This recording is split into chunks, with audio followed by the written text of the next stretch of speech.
सियावर रामचंद्र भगवान की जय। उमापति महादेव जी की जय। पवन सुत हनुमान जी की जय। गोस्वामी तुलसीदास जी महाराज की जय। संत जनों की जय। भक्त जनों की जय। माता पिता गुरुदेव की जय। कल के वीडियो में अपन ने रावण के राज्य में जो अत्याचार हो रहा था वो सुना। फिर धरती माता गौ का रूप धारण करके देवताओं के पास गई। देवता फिर भगवान श्री हरि के शरण गए और प्रार्थना की। भगवान ने अवतार लेने का आश्वासन दिया उनको और फिर भगवान का अवतार हुआ। ये चरित्र अपन ने सुना। अब आज आगे चलते हैं। बोलो सियावर रामचंद्र भगवान की जय। उनके नील कमल और गंभीर जल से भरे हुए मेघ के समान श्याम शरीर में करोड़ों कामदेवों की शोभा है। लाल लाल चरण कमलों के नखों की ज्योति ऐसी मालूम होती है जैसे कमल के पत्तों पर मोती स्थिर हो गए हों। चरण तलों में वज्र ध्वजा और अंकुश के चिन्ह शोभित हैं। नूपुर पेजनी की ध्वनि सुनकर मुनियों का भी मन मोहित हो जाता है। कमर में करधनी और पेट पर 3 रेखा हैं। नाभि की गंभीरता को तो कई वही जानते हैं जिन्होंने उसे देखा है। बहुत से आभूषणों से सुशोभित विशाल भुजाएं हैं। हृदय पर बाघ के नख की बहुत ही निराली छटा है। छाती पर रत्नों से युक्त मणियों के हार की शोभा और ब्राह्मण भृगु के चरण चिन्ह को देखते ही मन लुभा जाता है। कंठ शंख के समान उतार चढ़ाव वाला 3 रेखाओं से सुशोभित है और थोड़ी बहुत ही सुंदर है। मुख पर असंख्य कामदेवों की छटा छा रही है। 2-2 सुंदर दंतुलियां हैं। लाल लाल ओठ हैं। नासिका और तिलक के सौंदर्य का तो वर्णन ही कौन कर सकता है। सुंदर कान और बहुत ही सुंदर गाल हैं। मधुर तोतले शब्द बहुत ही प्यारे लगते हैं। जन्म के समय से रखे हुए चिकने और घुंघराले बाल हैं जिनको माता ने बहुत प्रकार से बनाकर संवार दिया है। शरीर पर पीली जुगली पहनाई हुई है। उनका घुटनों और हाथों के बल चलना मुझे बहुत ही प्यारा लगता है। उनके रूप का वर्णन वेद और शेष जी भी नहीं कर सकते। उसे वही जानता है जिसने कभी स्वप्न में भी देखा हो। जो सुख के पुंज मोह से परे तथा ज्ञान वाणी और इंद्रियों से अतीत हैं, वे भगवान दशरथ कौशल्या के अत्यंत प्रेम के वश होकर पवित्र बाल लीला करते हैं। इस प्रकार संपूर्ण जगत के माता पिता श्री राम जी अवधपुर के निवासियों को सुख देते हैं जिन्होंने श्री रामचंद्र जी के चरणों में प्रीति जोड़ी है। हे भवानी, उनकी यह प्रत्यक्ष गति है कि भगवान उनके प्रेम वश बाल लीला करके उन्हें आनंद दे रहे हैं। श्री रघुनाथ जी से विमुख रहकर मनुष्य चाहे करोड़ों उपाय करे परंतु उसका संसार बंधन कौन छुड़ा सकता है। जिसने सब चराचर जीवों को अपने वश में कर रखा है वह माया भी प्रभु से भय खाती है। भगवान उस माया को भौं के इशारे पर नचाते हैं। ऐसे प्रभु को छोड़कर कहो और किसका भजन किया जाए। मन वचन और कर्म से चतुराई छोड़कर भजते ही श्री रघुनाथ जी कृपा करेंगे। इस प्रकार से प्रभु श्री रामचंद्र जी ने बाल क्रीड़ा की और समस्त नगर निवासियों को सुख दिया। कौशल्या जी कभी उन्हें गोद में लेकर हिलाती डुलाती और कभी पालने में लिटाकर झुलाती थी। प्रेम में मग्न कौशल्या जी रात और दिन का बीतना नहीं जानती थी। पुत्र के स्नेहवश माता उनके बाल चरित्रों का गान किया करती।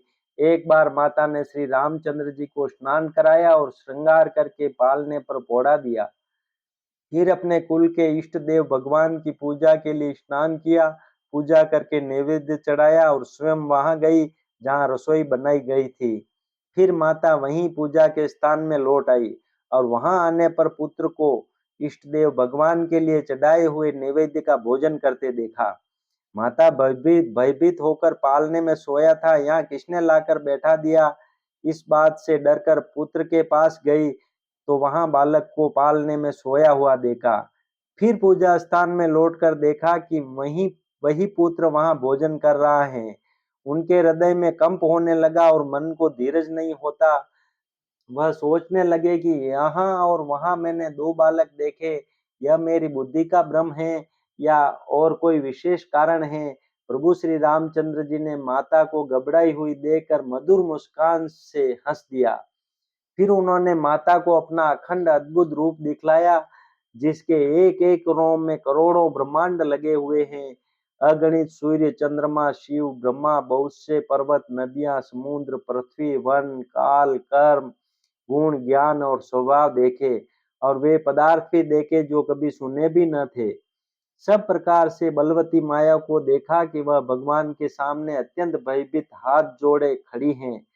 जीव को देखा जिसे वह माया नचाती हैं, और फिर भक्ति को देखा जो उस जीव को माया से छुड़ा देती हैं।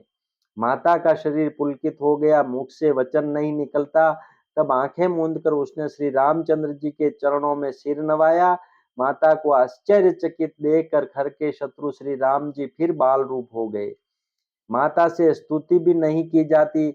वह डर गई कि मैंने जगत पिता परमात्मा को पुत्र करके जाना। श्री हरि ने माता को बहुत प्रकार से समझाया और कहा, हे माता सुनो, यह बात कहीं पर कहना नहीं। कौशल्या जी बार बार हाथ जोड़कर विनय करती हैं कि हे प्रभु, मुझे आपकी माया अब कभी न व्यापे। भगवान ने बहुत प्रकार से बाल लीलाएं की और अपने सेवकों को अत्यंत आनंद दिया। कुछ समय बीतने पर चारों भाई बड़े होकर कुटुंबियों को सुख देने वाले हुए। तब गुरुजी ने जाकर चूड़ा कर्म संस्कार किया। ब्राह्मणों ने फिर बहुत सी दक्षिणा पाई। चारों सुंदर राजकुमार बड़े ही मनोहर अपार चरित्र करते फिरते हैं, जो मन, वचन और कर्म से अगोचर हैं। वही प्रभु दशरथ जी के आंगन में विचर रहे हैं। भोजन करने के समय जब राजा बुलाते हैं, तब वे अपने बाल सखाओं के समाज को छोड़कर नहीं आते। कौशल्या जी जब बुलाने जाती हैं, तब प्रभु ठुमुक ठुमुक भाग चलते हैं। जिनका वेद नेति इतना ही नहीं कहकर निरूपण करते हैं, और शिव जी ने जिनका अंत नहीं पाया, माता उन्हें हठपूर्वक पकड़ने के लिए दौड़ती हैं। वे शरीर में धूल लपेटे हुए आए और राजा ने हंसकर उन्हें गोद में बैठा लिया। भोजन करते हैं पर चित्त चंचल हैं। अवसर पाकर मुंह में दही बात लपटाए किलकारी मारते हुए इधर उधर भाग चले। श्री रामचंद्र जी की बहुत ही सरल, भोली और सुंदर मनभावनी बाल लीलाओं का सरस्वती, शेष जी, शिव जी और वेदों ने गान किया है। जिनका मन इन लीलाओं में अनुरक्त नहीं हुआ, विधाता ने उन मनुष्यों को वंचित कर दिया, नितांत भाग्यहीन कर दिया। यहाँ एक बात मेरी समझ में आ रही है, वो मैं आपको बताना चाहूंगा कि भगवान मिट्टी में खेल रहे हैं और दशरथ जी महाराज हैं, तो मिट्टी के सने हुए कपड़े होते हुए भी वो महाराज की गोद में बैठ जाते हैं, क्योंकि वो महाराज से अपनापन है। इसी प्रकार अगर अपन भगवान से अपनापन जोड़ लें, तो अपन जैसे भी हैं, अच्छे हैं, बुरे हैं, कैसे भी हैं, भगवान की शरण हो जाएंगे और भगवान को अपना लेंगे, तो भगवान अवश्य ही अपने को गोदी में बिठा लेंगे, अपने को अपना लेंगे। इसलिए पूर्ण रूप से भगवान के आत्मसमर्पण करना है और उनका बन जाना है। अपन कैसे हैं ये नहीं देखना है, ये तो सुधार वो भगवान ही करेंगे, उनकी कृपा से ही होगा। केवल अपने आप को भगवान को समर्पित करके, जैसे छोटा बालक अपने पिता की शरण में जाके गोदी में बैठ जाता है, वैसे अपने को भगवान का बच्चा समझते हुए उनकी शरण में जाना है। बस आगे का काम तो वो संभाल लेंगे। बोलो श्यावर रामचंद्र भगवान की जय। अब आगे चलते हैं। ज्यों ही सब भाई कुमारावस्था के हुए, त्यों ही गुरु, पिता और माता ने उनका यज्ञोपवीत संस्कार कर दिया।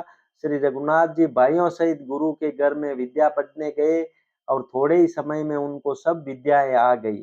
चारों वेद जिनके स्वाभाविक श्वास हैं, वे भगवान पढ़े, यह बड़ा कौतुक अचरज है।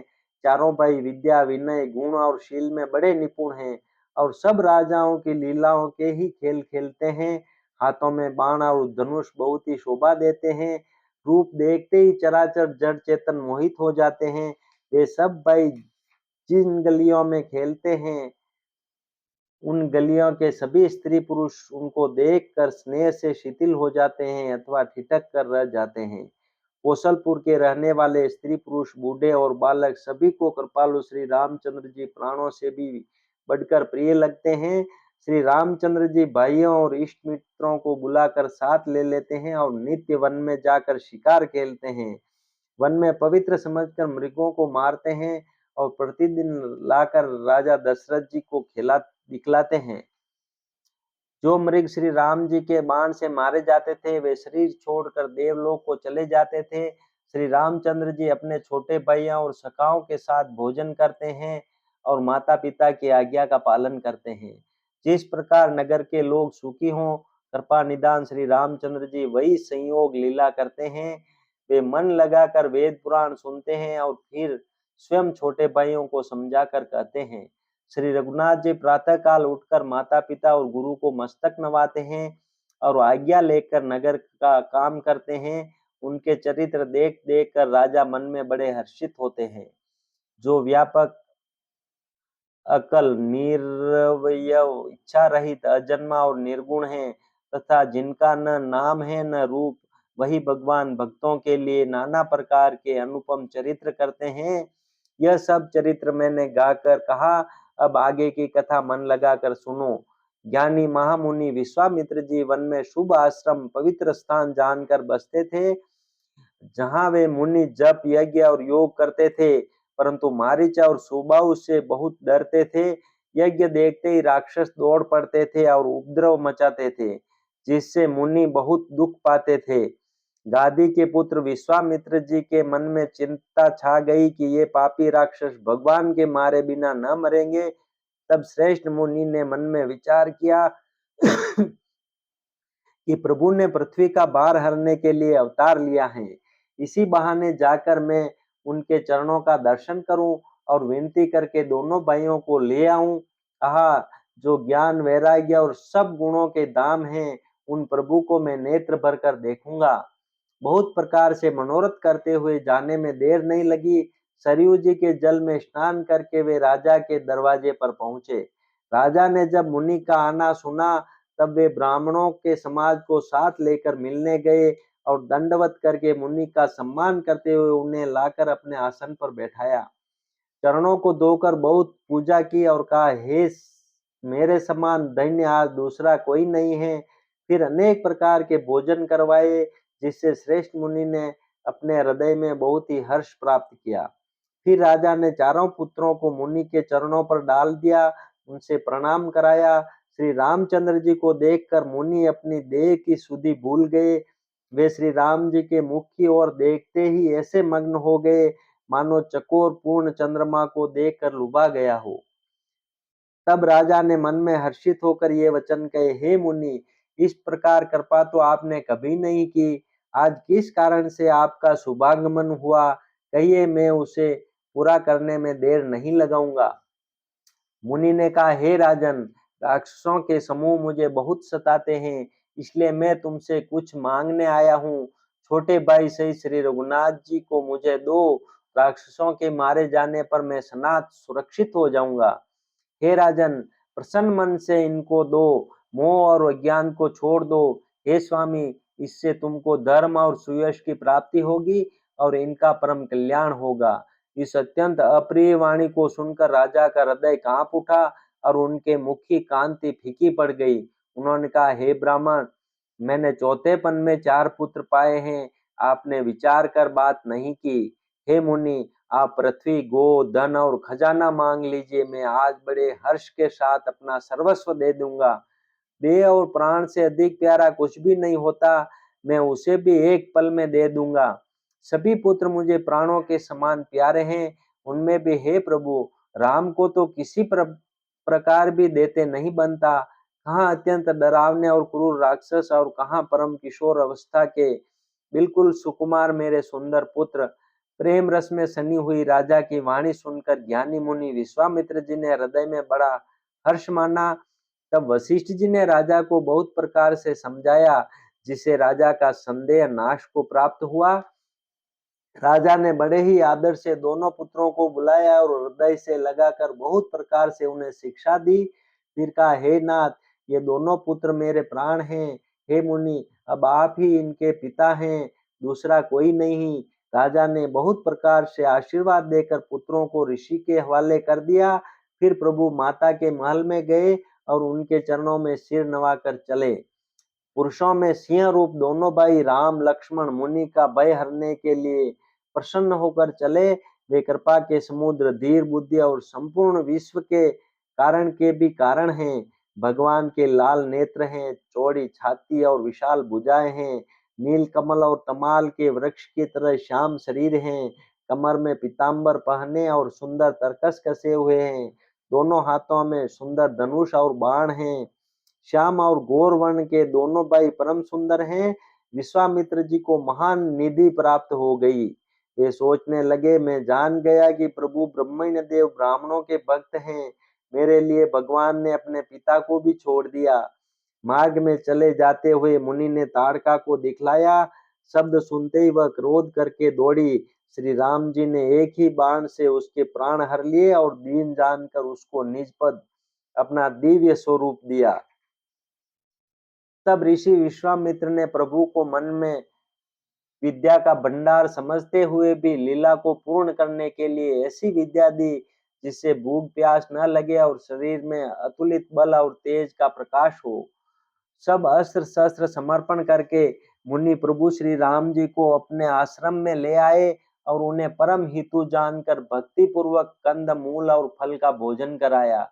सवेरे श्री रघुनाथ जी ने मुनि से कहा, आप जाकर निडर होकर यज्ञ कीजिए। यह सुनकर सब मुनि हवन करने लगे। आप श्री राम जी यज्ञ की रखवाली पर रहे। यह समाचार सुनकर मुनियों का शत्रु क्रोधी राक्षस मारीच अपने सहायकों को लेकर दौड़ा। श्री राम जी ने बिना फल वाला बाण उसको मारा, जिससे वह 100 योजन के विस्तार वाले समुद्र के पार जा गिरा। फिर सुबाहु को अग्नि बाण मारा। इधर छोटे भाई लक्ष्मण जी ने राक्षसों की सेना का संहार कर डाला। इस प्रकार श्री राम जी ने राक्षसों को मारकर ब्राह्मणों को निर्भय कर दिया। तब सारे देवता और मुनि स्तुति करने लगे। श्री रघुनाथ जी ने वहां कुछ दिन और रहकर ब्राह्मणों पर दया की। भक्ति के कारण ब्राह्मणों ने उन्हें पुराणों की बहुत सी कथाएं कही, यद्यपि प्रभु सब जानते थे। तदनंतर मुनि ने आदर पूर्वक समझा कर कहा, हे प्रभु, चलकर एक चरित्र देखिए। रघुकुल के स्वामी श्री रामचंद्र जी धनुष यज्ञ की बात सुनकर मुनि श्रेष्ठ विश्वामित्र जी के साथ प्रसन्न होकर चले। मार्ग में एक आश्रम दिखाई पड़ा। वहां पशु पक्षी कोई भी जीव जंतु नहीं था। पत्थर की एक शिला को देखकर प्रभु ने पूछा। तब मुनि ने विस्तार पूर्वक सब कथा कही। गौतम मुनि की स्त्री अहिल्या शापवश पत्थर की देह धारण किए बड़े धीरज से आपके चरण कमलों की धूलि चाहती हैं। हे रघुवीर, इस पर कृपा कीजिए। श्री राम जी के पवित्र और शोक को नाश करने वाले चरणों का स्पर्श पाते ही सचमुच वह तपोमूर्ति अहिल्या प्रकट हो गई। भक्तों को सुख देने वाले श्री रघुनाथ जी को देखकर वह हाथ जोड़कर सामने खड़ी रह गई। अत्यंत प्रेम के कारण वह अधीर हो गई। उसका शरीर पुलकित हो उठा। मुख से वचन कहने में नहीं आते थे। वह अत्यंत बड़भागिनी अहिल्या प्रभु के चरणों से लिपट गई और उसके दोनों नेत्रों से जल, प्रेम और आनंद के आंसुओं की धारा बहने लगी। फिर उसने मन में धीरज धरकर प्रभु को पहचाना और श्री रघुनाथ जी की कृपा से भक्ति प्राप्त की। तब अत्यंत निर्मल वाणी से उसने इस प्रकार स्तुति प्रारंभ की। हे ज्ञान से जानने योग्य श्री रघुनाथ जी, आपकी जय हो। मैं सहज ही अपवित्र स्त्री हूँ और हे प्रभु, आप जगत को पवित्र करने वाले, भक्तों को सुख देने वाले और रावण के शत्रु हैं। हे कमल नयन, हे संसार जन्म मृत्यु के भय से छुड़ाने वाले, मैं आपकी शरण आई हूँ। मेरी रक्षा कीजिए, रक्षा कीजिए। मुनि ने जो मुझे शाप दिया सो बहुत ही अच्छा किया। मैं उसे अत्यंत अनुग्रह मानती हूँ कि जिसके कारण मैंने संसार से छुड़ाने वाले श्री हरि आपको नेत्र भरकर देखा। इसी आपके दर्शन को शंकर जी सबसे बड़ा लाभ समझते हैं। हे प्रभु, मैं बुद्धि की बड़ी भोली हूँ। मेरी एक विनती है, हे नाथ, मैं और कोई वर नहीं मांगती। केवल यही चाहती हूँ कि मेरा मन रूपी भौरा आपके चरण कमल की रज के प्रेम रूपी रस का सदा पान करता रहे। जिन चरणों से परम पवित्र देव नदी गंगा जी प्रकट हुई, जिन्हें शिव जी ने सिर पर धारण किया और जिन चरण कमलों को ब्रह्मा जी पूजते हैं, कृपालु हरि आपने उन्हीं को मेरे सिर पर रखा। इस प्रकार स्तुति करती हुई बार बार भगवान के चरणों में गिरकर जो मन को बहुत ही अच्छा लगा, उस वर को पाकर गौतम की स्त्री अहिल्या आनंद में भरी हुई पति लोक को चली गई। प्रभु श्री रामचंद्र जी ऐसे दीनबंधु और बिना ही कारण दया करने वाले हैं। तुलसीदास जी कहते हैं, हे शठ, तू कपट जंजाल छोड़कर उन्हीं का भजन कर। श्री राम जी और लक्ष्मण जी मुनि के साथ चले। वे वहां गए जहां जगत को पवित्र करने वाली गंगा जी थी। महाराज गादी के पुत्र विश्वामित्र जी ने वह सब कथा कह सुनाई, जिस प्रकार देव नदी गंगा जी पृथ्वी पर आई थी। तब प्रभु ने ऋषियों सहित गंगा जी में स्नान किया। ब्राह्मणों ने भांति भांति के दान पाए। फिर मुनि वृंद के साथ वे प्रसन्न होकर चले और शीघ्र ही जनकपुर के निकट पहुंच गए। श्री राम जी ने जब जनकपुर की शोभा देखी, तब वे छोटे भाई लक्ष्मण सहित अत्यंत हर्षित हुए। वहां अनेकों बावलिए, कुएं, नदी और तालाब हैं, जिनमें अमृत के समान जल है और मणियों की सीढ़ियां बनी हुई हैं। मकरंद रस से मतवाले होकर भौरे सुंदर गुंजार कर रहे हैं। रंग बिरंगे बहुत से पक्षी मधुर शब्द कर रहे हैं। रंग रंग के कमल खिले हैं। सदा सब ऋतुओं में सुख देने वाला शीतल मंद सुगंध पवन बह रहा है। पुष्प वाटिका, फुलवारी, बाग और वन, जिनमें बहुत से पक्षियों का निवास है, फूलते फलते और सुंदर पत्तों से लदे हुए नगर के चारों ओर सुशोभित हैं। नगर की सुंदरता का वर्णन करते नहीं बनता। मन जहां जाता है वहीं लुभा जाता है। सुंदर बाजार हैं, मणियों से बने हुए विचित्र छज्जे हैं, मानो ब्रह्मा ने उन्हें अपने हाथों से बनाया है। कुबेर के समान श्रेष्ठ धनी व्यापारी सब प्रकार की अनेक वस्तुएं लेकर दुकानों में बैठे हैं। सुंदर चौराहे और सुहावनी गलियां सदा सुगंध से सिंची रहती हैं। सबके घर मंगलमय हैं और उन पर चित्र कढ़े हुए हैं, जिन्हें मानो कामदेव रूपी चित्रकार ने अंकित किया है। नगर के सभी स्त्री पुरुष सुंदर, पवित्र, साधु स्वभाव वाले, धर्मात्मा, ज्ञानी और गुणवान हैं। जहाँ जनक जी का अत्यंत अनुपम निवास स्थान है, वहां के विलास ऐश्वर्य को देखकर देवता भी थकित हो जाते हैं। मनुष्यों की तो बात ही क्या, कोट राजमहल के प्रकोटे को देखकर चित्त चकित हो जाता है। ऐसा मालूम होता है मानो उसने समस्त लोगों की शोभा को रोक घेर रखा है। उज्जवल महलों में अनेक प्रकार के सुंदर रीति से बने हुए मणिजटित सोने की जरी के पर्दे लगे हैं। सीता जी के रहने के सुंदर महल की शोभा का वर्णन किया ही कैसे जा सकता है। बोलो श्यावर रामचंद्र भगवान की जय। उमापति महादेव जी की जय। पवन सुत हनुमान जी की जय। वो स्वामी तुलसीदास जी महाराज की जय। मात पिता गुरुदेव की जय। संत जनों की जय। भक्त जनों की जय। श्री राम जय राम जय जय राम। श्री राम जय राम जय जय राम। श्री राम जय राम जय जय राम। श्री राम जय राम जय जय राम।